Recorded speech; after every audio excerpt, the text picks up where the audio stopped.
সাজেকের দৃষ্টিসীমানা জুড়ে ধ্বংসস্তূপ, বর্তমানে পর্যটক শূন্য এই মেঘের রাজ্য।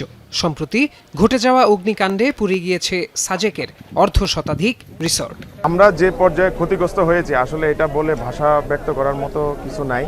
আমরা চাই এর থেকে দ্রুত উত্তরণের জন্য। তো পর্যটক শিল্পীরা যাতে আরো আগে নিয়ে যেতে পারি এরকম একটা যদি আমাদেরকে ব্যবস্থা করে দেয়, সেক্ষেত্রে আমরা এই পর্যটক শিল্পীটাকে টিকিয়ে রাখতে পারবো। বেলা 12টার দিকে তদন্ত কমিটির প্রধান রাঙামাটির স্থানীয় সরকারের উপপরিচালক মোবারক হোসেনের নেতৃত্বে ঘটনাস্থলে আসে তদন্ত কমিটি। পর্যবেক্ষণ শেষে তারা জানান, বৈদ্যুতিক শর্ট সার্কিট, রান্নার চুলা অথবা সিগারেটের আগুন থেকে এই অগ্নিকাণ্ডের ঘটনা ঘটতে পারে।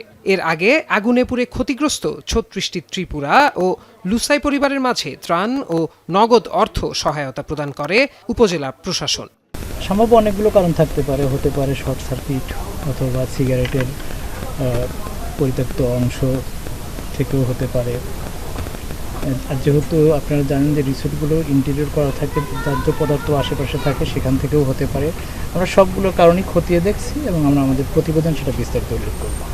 এ ঘটনায় বিকেলে পার্বত্য চট্টগ্রাম বিষয়ক মন্ত্রণালয়ের উপদেষ্টা সুপ্রদীপ চাকমা ক্ষতিগ্রস্ত এলাকা পরিদর্শন করেন এবং ক্ষতিগ্রস্তদের সাথে কথা বলেন। মালিক সমিতিকে এই অ্যাসিউরেন্স দিতে চাই, কর্পোরেট যদি কোনো লোনের ব্যবস্থা করে দিতে পারি, আমি সিরিয়াসলি আমার ফাইন্যান্স অ্যাডভাইজারের সাথে আগামী ক্যাবিনেটে কথা বলবো। আমি তাকে পারসুয়েট করার চেষ্টা করব। এর আগে সোমবার দুপুর 1টার দিকে অবকাশ রিসোর্টের পাশ থেকে আগুনের সূত্রপাত হয়। মুহূর্তেই ছড়িয়ে পড়ে আগুনের লেলিহান শিখা। এখন সাজেক।